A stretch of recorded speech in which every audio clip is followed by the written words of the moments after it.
click the links for Odysee and the chute. I saw an article in the Mary Sue, which I don't understand how the Mary Sue stays in business. It seems like they're not getting a whole lot of traction, and their articles don't bring anything fresh to the table. So it's like a name everybody knows, but it's just the lightest pop culture. I'm not sure what's going on with them, if they're just getting subsidized by somebody, or they're probably just like they're probably their husbands are just letting them kind of do this thing.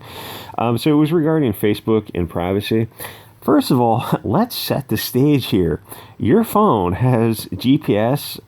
It also has, obviously, the self signal, which can be tracked by triangulation through different towers. And a shorter range has got Bluetooth, Wi-Fi, I don't know, maybe some have other radio pickups.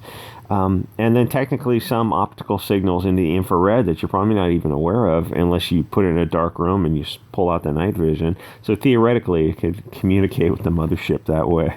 It's always on. It has a unique kind of a thumbprint signature, and it's constantly emitting radiation that allows pinpoint location to like within a meter accuracy. You also usually keep it on your person. And most people don't keep it in I don't know what those Faraday bags are made out of. I thought they were just lead lined, and then I looked it up, and it's like, no, apparently aluminum will stop 5G, the 5 gigahertz, 2.4 or 5 gigahertz.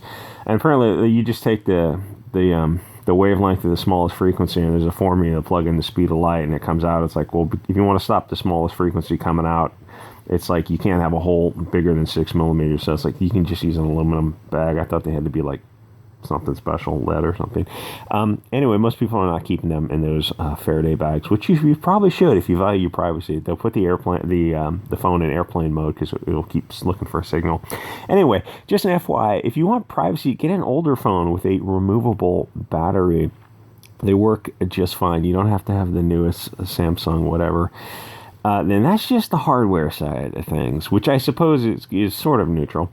The software side is a whole nother kettle of Japanese schoolgirls. All these social media apps have thousands of people who have access to that data. There is no secure social media app in that regard.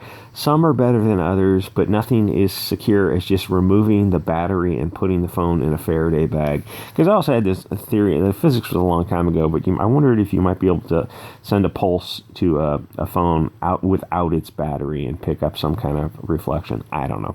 But here's the thing about privacy. People who are concerned about it already don't have social media on their phones and already don't take all these precautions. What is happening with some in the voluntary, weird sort of life online that people have discovered in the past 15 years is, since you started getting cell phones that can do multi-megapixel image capture and video, combine that with social media sites, no totalitarian government could ask for anything more. It's like the people enslaved themselves and paid to do it.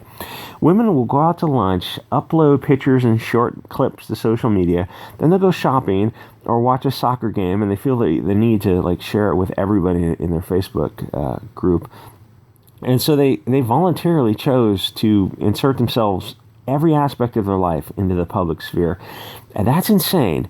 And to be fair, I do have a few gay friends who do the same. Like every time this guy tries on clothes, it's like, look, I'm shopping. It doesn't seem to be as common with straight men for some reason. Every once in a while, a straight guy will show you drinking beer at an outdoor pub after a ball game or something. These people think that they're in control of the data that they're sharing. Are you insane? How many people have access to that information? Any government with the tech, USA, Israel, China, anyone with access working for the companies involved. Then you add in potential hackers at any one of those data points, the weak points, which is like there's 100,000 weak points. Add in humans and artificial intelligences analyzing your data, building patterns about your life. They know way more about you than you would even suspect. About what you're eating for lunch, drinking, how long you're spending in the bathroom, your driving habits, what you watch, what you listen to, what you're browsing for, what kind of entertainment, I'll say, that you're enjoying yourself to. Every phone call, text message, every tap on the screen is going to someone else's computer, unless you're living in a Faraday cage. That's just the passive spine. Think of the active possibilities. Oh, hey, CNN decided to access the mics and cameras of people at protests for some extra free footage. My gosh, how could such a thing happen? A company owns B company who owns C company, or an employee simply wants to make a little bit of money on the side. If you remember, CNN doxed the guy who made a humorous meme about Trump in a wrestling match and he replaced the other guy's face with the CNN logo. They lost their freaking minds over it. Talk about media fragility, huh? CNN has all the money and tech in the world. If information can be bought, then they can get it, or if it can be stolen. Reporters will get the news by any means necessary. Unless it makes Biden and the left look bad, that they seem to ignore. It's going to be an interesting 3 years. When CNN gathers, and then Kamala will be elected, so you've got 4 years of that to look forward to. When CNN gathers information to dox wrong thinkers, do you think that they're doing it legally? Gee, I wonder why the other media companies don't report on CNN.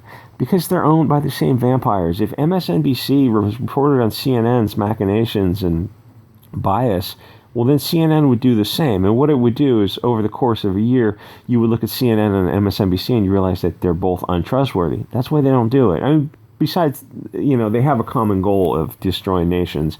But just in a practical sense, it's like you would throw both out because they're both massively corrupt.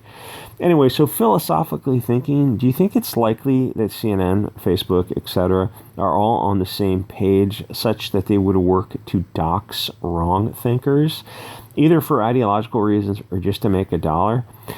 Yes, of course, because they're already doing it. Say you're at some event and you get back in the car, or you discover that the phone drained faster than usual, but you've got a power bank on you so you don't worry about it, or whatever.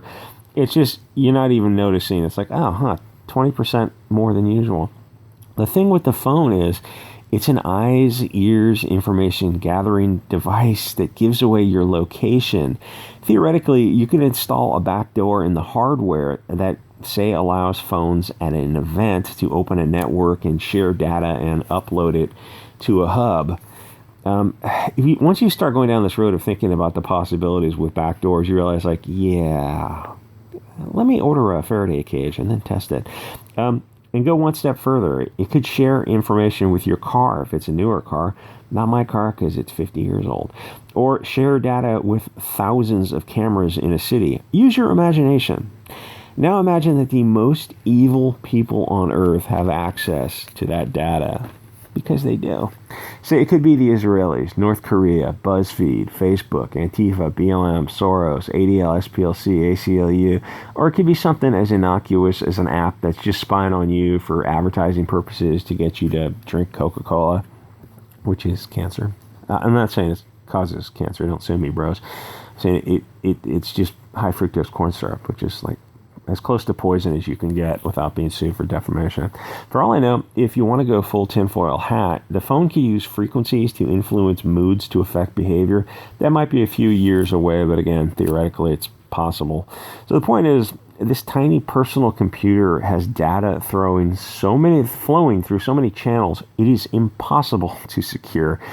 A user will upload their whole life to Facebook, Instagram, YouTube, Pinterest, all voluntarily. You're uploading all this information. All companies that are run by lizard people and zombie reptilian overlords, they're the worst people on Earth. They don't view you as fully human. You are cattle to be exploited. Their own internal standard of morals don't really apply to the cattle. So some chick goes on vacation from this Mary Sue article, and some insane person breaches his duty of care by using insider information from the Facebook app to track her that she's carrying in her purse. Yeah, no shit. Your phone is a spy device with a dozen spy apps installed. She probably booked the hotel room on the phone, the Uber, the massage, the everything. Every food delivered to her room is all booked on her phone via a credit card. So her stalker worked at Facebook, and you have Facebook on your phone, or Instagram, the same company, or even any social media. It's entirely conceivable that they could sell information to each other or to advertisers who share it, or have security holes that leak data. The thing is, You have to take charge of your privacy. You can't count on a filthy globalist company to do it for you. For your data to be secure, it would mean thousands of people that have access would have to play by the rules. The odds are very slim that that would happen. Reptilian? Shape-shifting reptilian? Lizard person overlord? You decide. All right, guys, like, comment, subscribe. I'll see you all next episode.